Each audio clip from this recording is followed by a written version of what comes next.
Cadet cup twice আজি অসমৰ মাননীয় মুখ্যমন্ত্ৰী মহোদয়ে শিৱসাগৰ এই দুৰ্মুখত আহি যি স্পিচ দিলে সেই স্পিচৰ আনকাত আপোনালোকক দেখুৱাম। এতিয়া তেখেতৰ স্পিচৰ পিছত জনতাৰ লগত মত বিনিময় কৰিছে, সেয়েহে আপোনালোকক সম্পূৰ্ণ ভিডিঅ'টো চাবলৈ অনুৰোধ কৰিলোঁ। এয়া তেখেতৰ ভাষণ শুনিবলৈ অহা অনুৰাগীসকল, চাওকচোন কি বিশাল জনসমাগম, দুইটি বাট পাবলৈ নাই। ইয়াৰ অলপ পিছতে এতিয়া আমি তেওঁৰ ভাষণ শুনিম। বলকচোন তেওঁ কি কয় আমি শুনো। অসমৰ 30 লাখ মহিলাই প্ৰতি মাহে বেংকত 1250 টকাকৈ লাভ কৰে। আজি মই আপোনালোকৰ আগত আকৌ ঘোষণা কৰিছো, অখিল গগৈ, গৌৰৱ গগৈয়ে মিছা বুলি কব, কিন্তু শিৱদল দেৱী দলৰ আগত মোৰ মিছা কথা কোৱাৰ সাহস নাই। শ্ৰদ্ধা ৰাইজ, আজি মই আকৌ ঘোষণা কৰিছো যে এই ইলেকশ্যনৰ পিছত অৰুণোদয় আঁচনি প্ৰত্যেক ঘৰে ঘৰে পাব। এই আঁচনি মই আজি এই কথা আপোনালোকক ঘোষণা কৰিছো। শ্ৰদ্ধা ৰাইজ, ঘৰে ঘৰে পাব, এজন দুজনে নহয়। অসমত 62 লাখ ঘৰ আছে আৰু 62 লাখ পৰিয়ালে অৰুণোদয় আঁচনি লাভ কৰিব। এই প্ৰতিশ্ৰুতি মই আজি আপোনালোকক দিব খুজিছো। শ্ৰদ্ধা ৰাইজ, আমি এফালৰ পৰা কাম কৰি গৈছো। আজি আমি সিদ্ধান্ত লৈছো যে আমাৰ যিবিলাক ছোৱালীয়ে, আপোনালোকে জানে যে মেট্ৰিকৰ ৰিজাল্ট দিব 20 তাৰিখৰ পিছত। 5 লাখ ল'ৰা ছোৱালীয়ে মেট্ৰিক পৰীক্ষা দিয়ে, 3 লাখ ল'ৰা ছোৱালীয়ে মেট্ৰিক পাছ কৰে, 1 লাখ কলেজত যায়, 2 লাখ কলেজত নাযায়। কিয় কলেজত নাযায়? আৰ্থিক অসুবিধা। কোনোবাই 15,000 টকাৰ এডমিশ্যন, 10,000 টকা অহা যোৱা খৰচ, 3,000 টকা কিতাপ, 30-25,000 টকা মাক দেউতাকে খৰচ কৰিব নোৱাৰে। এইবাৰ আমি কি সিদ্ধান্ত লৈছো যে ল'ৰা ছোৱালীৰ দেউতাক মাক আছে, তেওঁলোকে ল'ৰাটোক পঢ়াব আৰু ছোৱালীটোক মামাই পঢ়াব। এই সিদ্ধান্ত আমি লৈছো। শ্ৰদ্ধা ৰাইজ, প্ৰতিজনী ছোৱালীক আৰু ল'ৰাক কলেজত আমি এডমিশ্যন বিনামূলীয়াকৈ দিম। এডমিশ্যনৰ পিছত যিমান ছোৱালীয়ে কলেজত এডমিশ্যন ল'ব, প্ৰত্যেকজনী ছোৱালীৰ বেংক একাউণ্টত আমি বছৰে 10,000 টকাকৈ দিম। আৰু সেই ছোৱালীজনী যেতিয়া ইউনিভাৰ্চিটি পঢ়িব, তাইৰ বেংক একাউণ্টত আমি 25,000 টকাকৈ দিম। শ্ৰদ্ধা ৰাইজ, বিজেপি চৰকাৰে ৰাইজৰ মাজত কাম কৰে, ৰাইজৰ হৃদয়ৰ কথা শুনে। আজি আমাৰ ইয়াত যিমান ব্যক্তি থিয় হৈ আছে, প্ৰত্যেকৰে এটা পৰিয়াল আছে। সেই পৰিয়ালটোৰ এজন মুৰব্বী ব্যক্তি থাকে। এই মুৰব্বী ব্যক্তিজনৰ যদি বেমাৰ আজাৰ হয়, মুৰব্বী ব্যক্তিজনৰ যদি ভগৱানে নকৰক মৃত্যুৰ মুখত পৰে, পৰিয়ালটোৰ হাঁহ নচৰা অৱস্থা হৈ গৈ। এইবাৰ চৰকাৰে কি কৰিব খুজিছে যে আমি প্ৰত্যেকটো পৰিয়ালৰ মুৰব্বী মানুহজনক চৰকাৰে প্ৰিমিয়াম দি একোটাকৈ বিনামূলীয়া ইঞ্চুৰেঞ্চ কৰি দিব। আৰু ভগৱানে নকৰক পৰিয়ালটোৰ যদি মুৰব্বী মানুহজনৰ বেমাৰ হয়, পৰিয়ালটোৰ যদি মুৰব্বী মানুহজনক ভগৱানে নকৰক মৃত্যুৰ মুখত পৰে, সেই পৰিয়ালটোৱে ইঞ্চুৰেঞ্চৰ পৰা কেইলাখমান টকা চৰকাৰৰ ঘৰত নোযোৱাকৈ লাভ কৰিব। শ্ৰদ্ধা ৰাইজ, আজি আমি কলৈকে চিন্তা কৰিছো? ল'ৰা ছোৱালীক চৰকাৰী চাকৰি, দুৰ্নীতিৰ বিৰুদ্ধে যুঁজ। আজি আমি পৰিয়ালৰ মূল মানুহজনৰ নিৰাপত্তা, ছোৱালীজনীৰ শিক্ষা, আজি আমি একো বিষয় এৰি দিয়া নাই। 3টা বছৰ চৰকাৰ হ'ল। এই 3টা বছৰ চৰকাৰখনে আমি এটা চৰকাৰৰ পৰিসংখ্যা বদলাই দিলো। মমতাময়ী চৰকাৰ, কৰোনাৰ প্ৰতীক চৰকাৰ। মানুহৰ যদি ছোৱালীৰ হাৰ্টৰ বেমাৰ হৈছে, সেই হাৰ্টৰ অপাৰেশ্যনো চৰকাৰে কৰি দিয়ে। যদি কাৰোবাৰ ঘৰত বেমাৰ হৈছে আয়ুষ্মান ভাৰতৰ কাৰ্ডো চৰকাৰে দিয়ে কাৰোবাক যদি লিভাৰ ট্ৰান্সপ্লান্ট লাগে তাৰো খৰচ চৰকাৰে বহন কৰে আজি আমি অসমত এনেকুৱা এটা পৰিৱেশ সৃষ্টি কৰিছো দুৰ্নীতিৰ বিৰুদ্ধে আমি সংগ্ৰাম কৰিছো 300তকৈও বেছি চৰকাৰী বিষয়া দুৰ্নীতি কৰোঁতে আমি জেল হাজতলৈ পঠাইছো আমি কাৰো লগত কম্প্ৰমাইজ কৰা নাই মিছন বসুন্ধৰা আঁচনি আনিলো প্ৰথমবাৰ 12 লাখ দ্বিতীয়বাৰ 6 লাখ 18 লাখ মানুহৰ আমি মাটিৰ সমস্যা সমাধান কৰিলো স্বাধীনতাৰ ৭৫ বছৰ পিছতো মানুহৰ হাতত মাটিৰ কাগজ নাছিলে আমি এটকাও প্ৰিমিয়াম নোলোৱাকৈ মানুহৰ হাতত আমি মাটিৰ কাগজ তুলি দিবলৈ প্ৰচেষ্টা কৰিলো শ্ৰদ্ধা ৰাইজ আজি অসমৰ পৰিৱৰ্তন চাৰিওফালে উন্নয়ন শদিয়াত যদি ধৰা শদিয়াৰ ব্ৰিজ বগীবিলত আটাইতকৈ ভাৰতৰ ভিতৰতে সৰ্ববৃহৎ ৰেলৱে ব্ৰিজ আজি আমি অসমৰ চাৰিওফালে উন্নয়নৰ এক নতুন পৰিৱেশ নিৰ্মাণ কৰিলো জিলাই জিলাই মেডিকেল কলেজ জিলাই জিলাই বিশ্ববিদ্যালয় জিলাই জিলাই ইঞ্জিনিয়াৰিং কলেজ আজি আমি অসমত ভাবিব নোৱাৰাকৈ উন্নতিৰ কাম হাতত ললো এতিয়া আমি প্ৰস্তাৱ কৰিছো আগতে কাজিৰঙা বিখ্যাত আছিল গড়ৰ খৰ্গ চুৰিৰ কাৰণে এতিয়া কাৰো সাহস নাই গড়ৰ খৰ্গ চুৰি কৰাৰ কাৰণ তেওঁলোকে জানে যে গড়ৰ খৰ্গ চুৰি কৰাৰ শাস্তি অতিকে ভয়াৱহ ভাবিব নোৱাৰা শাস্তি আমি দিব পাৰো শ্ৰদ্ধা ৰাইজ এতিয়া আমি কাজিৰঙাত কি কৰিব খুজিছো বানপানীৰ সময়তো যাতে ৰাস্তা পাৰ হওঁতে জীৱ জন্তুৰ মৃত্যু নহয় তাৰ বাবে আমি 32 কিলোমিটাৰৰ উৰণীয়া সেতু বনাবলৈ আমি সিদ্ধান্ত লৈছো উজনি আৰু উত্তৰ অসম আৰু দক্ষিণ অসমৰ মাজত যোগাযোগৰ ব্যৱস্থা ভাল হওক বগীবিলৰ দলং হৈ গ'ল ধলাশদিয়াৰ দলং হৈ গ'ল এইবাৰ আমি নুমলীগড় আৰু গহপুৰৰ মাজত সুৰংগৰ তলেদি 4 লেনযুক্ত ব্ৰিজ বনাবৰ বাবে আমি সিদ্ধান্ত গ্ৰহণ কৰিছো এটাকৈ আমি ৰাইজৰ কাম কৰিছো ৰাইজৰ কথা শুনিছো ৰাইজৰ কাম কৰিছো আজি কেতিয়াবা শিৱসাগৰৰ মানুহে মোক কয় যে ছাৰ মামা আমাৰ চহৰখনৰ যিমান কাম হ'ব লাগিছিল আমাৰ জিলাখনৰ যিমান কাম হ'ব লাগিছিল হোৱা নাই ময়ো মানিলো কিন্তু শ্ৰদ্ধাৰ ৰাইজ আজি আপোনালোকে চিন্তা কৰক দিল্লীত মোদীৰ চৰকাৰ হ'ব ইঞ্জিন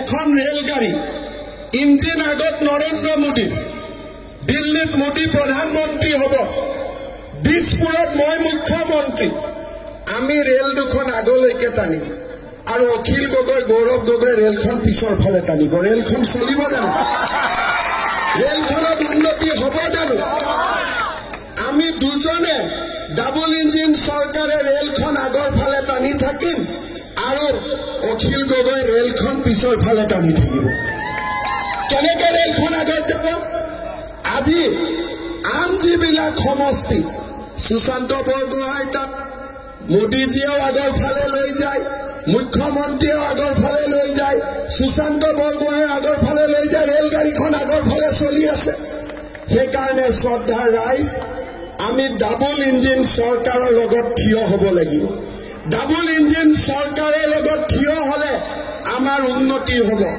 লোকসভাত কোন সংসদে কথা লোকসভাত সংসদত মোদীজীয়ে কথা ক'ব বিধানসভাত হিমন্ত বিশ্ব শৰ্মাই কথা ক'ব শিৱসাগৰৰ ৰাইজৰ কাৰণে আমি কথা কম আমাক কথা ক'বৰ কাৰণে বিৰোধী পক্ষ নালাগে আজিওতো অখিল গগৈয়ে কথা কৈ থাকে বিধানসভাত কোনোবাই গুৰুত্ব দিয়ে নেকি বৰঞ্চ মোৰ মাজে মাজে সন্দেহ হয় যে অখিল গগৈ কিবা বেমাৰ আছে নেকি পদে উঠে আৰু পদে ওলাব অখিল গগৈয়েও কথা ক'ব চেষ্টা কৰে কিন্তু কথা ক'লে নহ'ব কথাত গুৰুত্ব থাকিব লাগিব কথাত ক'ব পাৰিব লাগিব যে আমাক কি লাগে আজি অখিল গগৈয়ে কোৱা নাই যে ৰংঘৰৰ সৌন্দৰ্য বৰ্ধন কৰিব লাগে অখিল গগৈয়ে কোৱা নাছিল সেই কথা হিমন্ত বিশ্ব শৰ্মা আৰু নৰেন্দ্ৰ মোদীয়ে চিন্তা কৰিছিল যে আমাৰ ঐতিহ্য ৰংঘৰৰ আমি কায়কল্প বদলাব লাগে,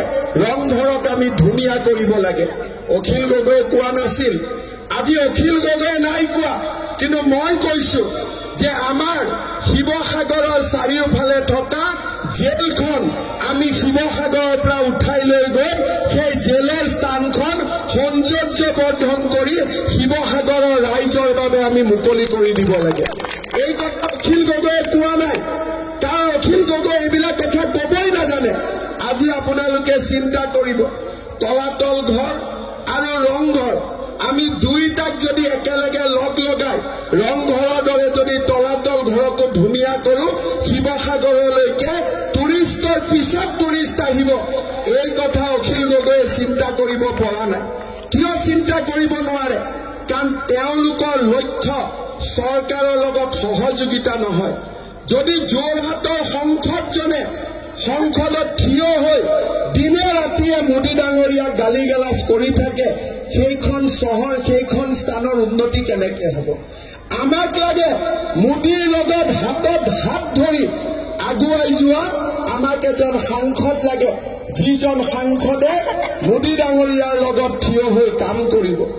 আজি তপন গগৈ ডাঙৰীয়া যোৰহাটৰ সাংসদ হ'ল, সেই সময়ছোৱাতে আজি চৰাইদেউ আজি আমাৰ মৈদাম বিশ্ব ঐতিহ্যৰ বাবে নিৰ্বাচিত হ'ল। তপন গগৈ ডাঙৰীয়া যোৰহাটৰ সাংসদ হ'ল, হোলোঙা পাৰত লাচিতৰ 145 ফুটৰ প্ৰতিমূৰ্তি নিৰ্মাণ হ'ল। আজি তপন গগৈ ডাঙৰীয়া সাংসদ হ'ল, ৰংঘৰৰ পৰিসৰ বদলি গ'ল। আজি তপন গগৈ ডাঙৰীয়া সাংসদ হ'ল নগাঁও আৰু যোৰহাট আৰু মাজুলী আৰু লখিমপুৰৰ মাজত দলং নিৰ্মাণৰ কাম আৰম্ভ হ'ল। আজি তপন গগৈ ডাঙৰীয়া সাংসদ হ'ল, শিৱসাগৰৰ চাৰিওফালে অসমমালাৰ ৰাস্তা নিৰ্মাণ হ'ল। আজি তপন গগৈ ডাঙৰীয়া সাংসদ হ'ল, যোৰহাটত কেঞ্চাৰ হস্পিটেল হ'ল, চৰাইদেউত মেডিকেল কলেজ হ'ল, শিৱসাগৰত মেডিকেল কলেজ হ'ল। এতিয়া মই প্ৰশ্ন কৰিব খোজো, গৌৰৱ গগৈ ডাঙৰীয়াই কলিয়াবৰৰ কাৰণে কি কৰিলে? মোক দুটাক নাম গনিয়াই দিয়ে। কলিয়াবৰত 10 বছৰ MLA আছিলে, যদি MP আছিলে, তপন গগৈয়ে যদি চৰাইদেউত মেডিকেল পাতিলে, শিৱসাগৰত মেডিকেল পাতিলে, চৰাইদেউৰ মৈদামত যদি বিশ্ব ঐতিহ্য ক্ষেত্ৰলৈ লৈ গ'ল, লাচিতৰ যদি প্ৰতিমূৰ্তি পাতিলে, ৰংঘৰৰ যদি কায়কল্প বদলাব কাম কৰিলে, কলিয়াবৰত যোৱা 10 বছৰত কি কাম হ'ল? মোক এটা কাম দেখুৱাই দিয়ক। যিসকল ব্যক্তিয়ে কয় আন্নাৰ কাৰেণ্ট আছে, মই তেওঁলোকক ক'ব খোজো অসমত অভাৰ কাৰেণ্ট চলিব, আন্নাৰ কাৰেণ্ট ইয়াত নচলে। ইয়াত আন্নাৰ কাৰেণ্ট নচলে। দেখা দেখি কথা হ'ব, সামনে কথা হ'ব। কি কাম কৰিল? এই কামখিনি কলিয়াবৰত কি কাম কৰিলে দেখুৱাই দিয়ক। আন্নাৰ কাৰেণ্টৰ ভয় বিজেপিয়ে নাখায়, এই কথা আমি সদায় ক'ব পাৰোঁ। শ্ৰদ্ধাৰ ৰাইজ, যিজন ব্যক্তিয়ে কলিয়াবৰত কাম কৰিব নোৱাৰিলে, সেই ব্যক্তিজনে যোৰহাটত কেনেকে কাম কৰিব? যি অখিল গগৈ ডাঙৰীয়াই দিনে ৰাতিয়ে মোক গালি পাৰে, মিটিঙত লগ পালে কয় হিমন্ত বিশ্ব শৰ্মাৰ সমান ভাল মুখ্যমন্ত্ৰী নাই। পীযুষ হাজৰিকাক লগ পালে কয় পীযুষ হাজৰিকাৰ সমান ভাল মন্ত্ৰী নাই। ৰমেশ বেগুক লগ পালে কয় এওঁটো মোৰ দাদা, আৰু আপোনালোকক ক'ব বিজেপিক বিৰোধিতা কৰে। মোৰ মোবাইলত যদি ৰাতি 11টা বজাৰ পিছত সদায় যদি কাৰোবাৰ এটা ফোন আহে, সেইটো অখিল গগৈ ফোন আহে, আৰু এদিন দুদিন নহয়, সদায় আহে। যোৱাকালিও আহিছিল, তাৰ আগৰ দিনাও আহিছিল, তাৰ আগৰ দিনাও আহিছিল, তাৰ আগৰ দিনা আহিছিল, সদায় আহে। আহিলে মই বেয়া নাপাওঁ, খালি মই কওঁ যে ৰাতি ইমান ধুনীয়া ধুনীয়া কথা পতা দিলে, দিনত কিয় গালি গালাজ কৰে? দিনতো গালি গালাজ কৰিব নালাগে, ৰাতিও গালি গালাজ কৰিব নালাগে। একেলগে লগ হৈ শিৱসাগৰৰ উন্নতিৰ কাৰণে আমি কাম কৰিব লাগে, হয়নে নহয়? আমি জীৱনত MLA MP হোৱাৰ সুযোগ মানুহে বাৰে বাৰে নাপায়, মুখ্যমন্ত্ৰী হোৱাৰ সুযোগ বাৰে বাৰে নাপায়। জননী জন্মভূমিক সেৱা কৰাৰ বাবে আমি যেতিয়াই সময় পাওঁ, প্ৰতিটো পল প্ৰতিটো ক্ষণ আমি ৰাইজৰ বাবে কাম কৰিব লাগে। ইয়াতে মানুহৰ মাজত দুটা কথা কৈ লাভ নাই, দুখন মুখা পিন্ধি লাভ নাই। ক'ব লাগে যে শিৱসাগৰৰ কাম হ'ব লাগে, মুদি তোলা ধনা আৰু ঘৰত লগ পালে পিঠা পনা ঘৰত লগ পালে পিঠা পনা সাংবাদিকক লগ পালে তোলা ধুনা এইটো হ'ব নেকি কওকচোন এনেকে চলিব নেকি শ্ৰদ্ধাৰ ৰাইজ সেইকাৰণে মই এটাই কথা কওঁ যে মোদীজী প্ৰধানমন্ত্ৰী হ'বই মোদীজীক ভোট দিব লাগে আৰু শিৱসাগৰক আমি ঐতিহ্য আৰু বিকাশ দুইটাক একেলগে লগ লগাই শিৱসাগৰক অসমৰ ভিতৰতে এখন জাকত জিলিকা জিলালৈ আমি ৰূপান্তৰ কৰিব লাগে শ্ৰদ্ধাৰ ৰাইজ মোক শিৱসাগৰৰ বিজেপিৰ কৰ্মকৰ্তাসকলে মোক কৈছে যে মোদী ডাঙৰীয়াটো প্ৰধানমন্ত্ৰী হ'বই সকলো স্থানতে কিবা নহওক কিবা এখন ডাঙৰ অনুষ্ঠান হৈছে আমাৰ শিৱসাগৰত অসমত যদি আকৌ কিবা নেশ্যনেল ইনষ্টিটিউট আহে আমি শিৱসাগৰত যেন এইবাৰ এখন নেশ্যনেল ইনষ্টিটিউট স্থাপন কৰিম শ্ৰদ্ধাৰ ৰাইজ মোক আমাৰ কুশল দুৱৰী সুৰভী বাইদেউ সকলোৱে কৈছে যে আপুনি কৈ যাব দিচাংমুখ আৰু দিখৌমুখৰ গৰাখহনি আমি প্ৰতিৰোধ কৰিম মই পীযুষ হাজৰিকাক আজিয়ে দায়িত্ব দি দিছো যে দিচাংমুখ আৰু দিখৌমুখৰ গৰাখহনীয়া ৰোধ কৰাৰ বাবে আমি সকলোৱে লগ হৈ কাম কৰিব লাগে শ্ৰদ্ধাৰ ৰাইজ ঐতিহাসিক যমুনাৰ সৌন্দৰ্যবৰ্ধন হ'ব লাগে জয়মতী কলাক্ষেত্ৰ স্থাপন কৰিব লাগে দিখৌ নদীৰ ওপৰত মেটেকা ঘাটত এখন দলং নিৰ্মাণ কৰিব লাগে লাগে নেকি লাগে নে নালাগে এইবিলাক কথাটো অখিল গগৈ নকয় আপোনালোকে কৈ আছে বাইদেউ লাগে আপুনি কাগজ দিছে আপোনাৰ MLA কাগজ নিদিয়ে ইয়াতে এখন ইঞ্জিনিয়াৰিং কলেজ কৰিব লাগে শিৱসাগৰত লাইব্ৰেৰীটো অৰ্ধনিৰ্মিত হৈ আছে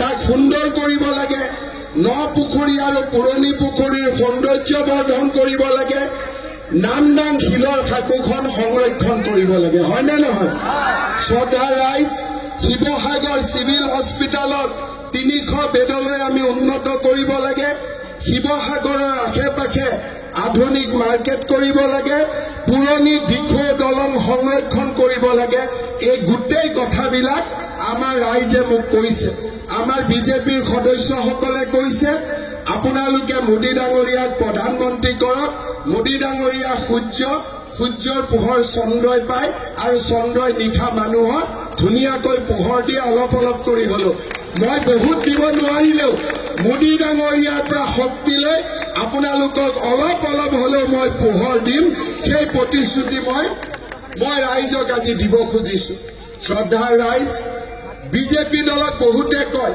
যে সাম্প্ৰদায়িক দল শিৱসাগৰত অসমীয়া মুছলমান সমাজৰ বহুত প্ৰতিনিধি আছে বহুত বাসিন্দা আছে মই এটা কথা সুধিব খুজো অসমীয়া মুছলমান সমাজে কংগ্ৰেছৰ দিনত লাঞ্ছিত হৈ আছিল বিদেশী নাগৰিকৰ নোটিছ পাইছিল কোনোদিনেতো কংগ্ৰেছ চৰকাৰে অসমীয়া মুছলমানক খিলঞ্জীয়া মুছলমানৰ সংজ্ঞা দিয়া নাছিল কোনোদিনেতো খিলঞ্জীয়া মুছলমান সমাজ খিলঞ্জীয়া বুলি টিভিৰ সন্মুখত আগত ওলাই আহি ক'ব পৰা নাছিল তেওঁলোকে তুষ্টিকৰণৰ ৰাজনীতি কৰে কিন্তু অসমীয়া মুছলমান সমাজত খিলঞ্জীয়া মুছলমানৰ সংজ্ঞা অকল বিজেপি চৰকাৰে দিব পাৰে কাৰণ বিজেপিৰ সেই সৎ সাহস আছে বিজেপিয়ে সঁচাক সঁচা বুলি ক'ব মিছাক মিছা বুলি ক'ব আমি নামাজ পঢ়ি ভেকু ভাওনা নকৰো কাৰণ নামাজ পঢ়াৰ আগতে মই কিমান দূৰ জানো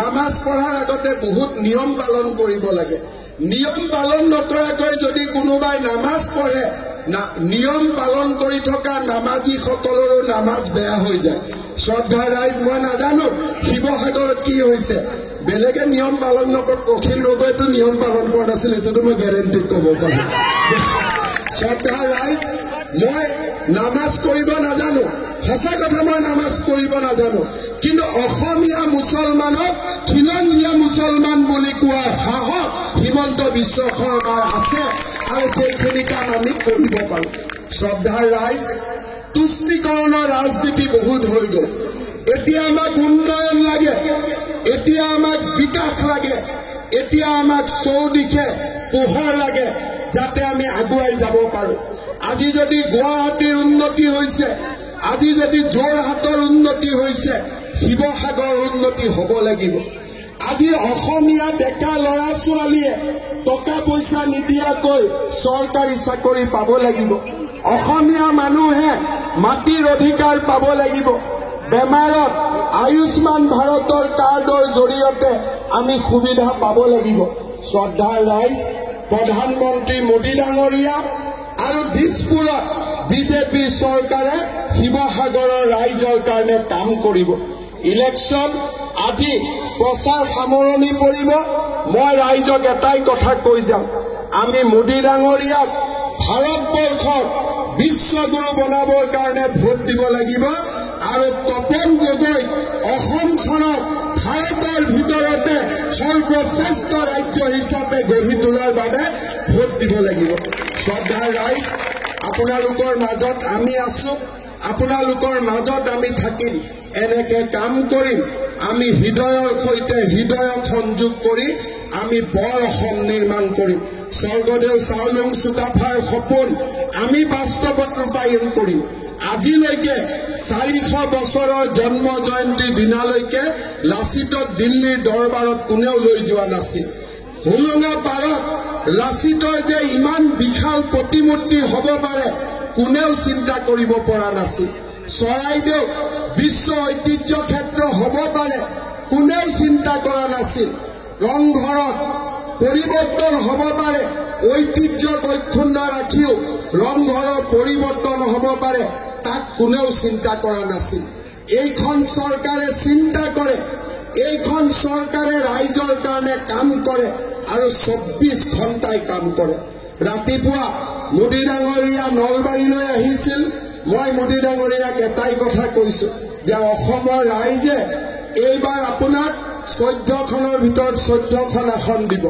আৰু আপুনি মাত্ৰ যেনেকে মুখ্যমন্ত্ৰী থাকোতে গুজৰাটত কাম কৰিছিল তেনেকে অসমীয়া ৰাইজৰ হৈ মোক কাম কৰাৰ বাবে আপুনি আশীৰ্বাদ কৰিব যাতে আমি অসমখনকো ভাৰতৰ সৰ্বশ্ৰেষ্ঠ ৰাজ্য হিচাপে আমি প্ৰতিপালন কৰিব পাৰো তাক আমি বিশ্বৰ দৰবাৰত প্ৰতিষ্ঠা কৰিব পাৰো পুনৰ এবাৰ আপোনালোকৰ ওচৰত মই প্ৰণাম জনাইছো 2 কিলোমিটাৰ আপোনালোকে খোজকাঢ়ি আহিলে বহুতে মোক হাতত ধৰি মৰমো কৰিলে কাৰোবাক ধৰিব পাৰিলো কাৰোবাক ধৰিব নোৱাৰিলো যিসকলে মোক হেণ্ডশেক কৰিব খুজিলে মই হেণ্ডশেক কৰিব নোৱাৰিলো তেওঁলোকক মই ইয়াৰ পৰাই ক্ষমা খুজিছো আকৌ লগ পাম আকৌ হেণ্ডশেক কৰিম আৰু ঘৰত গৈ পিঠা পনাও খাম হ'ব ঘৰত গৈ পিঠা পনাও খাম আৰু যিসকলে দূৰৰ পৰা আশীৰ্বাদ দিলে তেখেতসকলকো মই ধন্যবাদ জনাইছো মই এটাই কথা কম আপোনালোকৰ মৰম আৰু আশীৰ্বাদ মোৰ শক্তি কংগ্ৰেছে মোক মাজে মাজে সমালোচনা কৰে অখিল গগৈ মোক সমালোচনা কৰে মই এটাই কথা কওঁ অসমৰ মানুহৰ যদি আশীৰ্বাদ মোৰ লগত থাকে মই হিমালয়কো ভয় নকৰো আৰু হিমালয়কো ভয় নকৰি মই হিমালয় শৃংগত উঠিব পাৰো শ্ৰদ্ধাৰ ৰাইজ মাজে মাজে আমি মনত পেলাম এই বছৰতে মাত্ৰ এটা বছৰ আগত 12,000 বিহুৱা বিহুৱতীক লৈ গৈ গিনিজ ৱৰ্ল্ড ৰেকৰ্ড কোনে কৰোৱালে অমৃত বৃক্ষ আন্দোলন ক'ৰ পৰা হ'ল খেল মহাৰণ কেনেকে হ'ল সাংস্কৃতিক মহাসংগ্ৰাম কেনেকে হ'ল বন্ধ ধৰ্ণা পিকেটিঙৰ পৰিৱৰ্তে এই শান্তিৰ অসম সমৃদ্ধিৰ অসম আৰু এইখন অসমৰ বাবে আপোনালোকে আমাক ভোট দিয়ক পদুম ফুলৰ ছবিত ভোট দিয়ক দিবনে নাই ৰাইজ ভোট দিবনে নাই দিবনে নাই দিবনে নাই তেতিয়াহ'লে মোৰ লগত একেলগে ক'ব ভাৰত মাতা কি নৰেন্দ্ৰ মোদী বিজেপি এজিপি আপকি বাৰ বহুত বহুত ধন্যবাদ জয় হিন্দ বন্দে মাতৰম জয় অসম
এয়া মামাৰ ভাষণৰ পিছতে এতিয়া তেখেতে সাংবাদিকৰ লগত ইণ্টাৰেক্ট কৰিবলৈ গৈছে।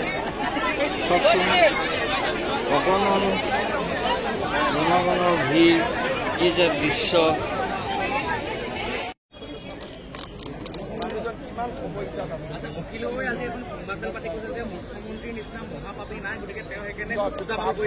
পাপী আৰু মহাপাপীৰ কাৰণে মই অসমৰ মুখ্যমন্ত্ৰী হলো, 5 বাৰ ইলেকশ্যন জিকিলো, প্ৰত্যেকবাৰে মাৰ্জিনটো বাঢ়ি বাঢ়ি গৈ থাকে। মানুহে এইটোৱে হাতখনত কি কৰিব? গতিকে পাপীৰ এনেকুৱা অৱস্থা, গতিকে পাপী হৈ থকাই ভাল। পুণ্য হলেতো মানুহৰ মৰম নাপাম। গতিকে পাপী হৈ যদি শিৱসাগৰত লাখ লাখ মানুহৰ এনেকে মৰম পাব পাৰো, অসমত যদি মৰম পাব পাৰো, পাপী হৈ থকাই ভাল। অখিল গগৈৰ দৰে পুণ্যাত্মা হোৱাৰ কি অখিল গগৈ পুণ্যাত্মা হৈ থাকক, মই পাপী হৈ থাকো। কিন্তু পাপীক ৰাইজে মৰম কৰি আছে, আশীৰ্বাদ কৰি আছে, পাপীক ইলেকশ্যনত জিকাই আছে, পাপীক মুখ্যমন্ত্ৰী পাতি আছে। গতিকে পাপী হৈ থকাই ভাল, হয় নহয়?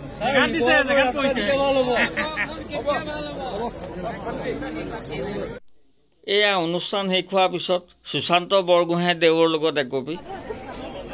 হেল্ল' ফ্ৰেণ্ডছ, মামাৰ ভাষণ শেষ হোৱাৰ পিছত আজি মোৰো ভিডিঅ'টো ইমানতে শেষ কৰিব বিচাৰিছোঁ।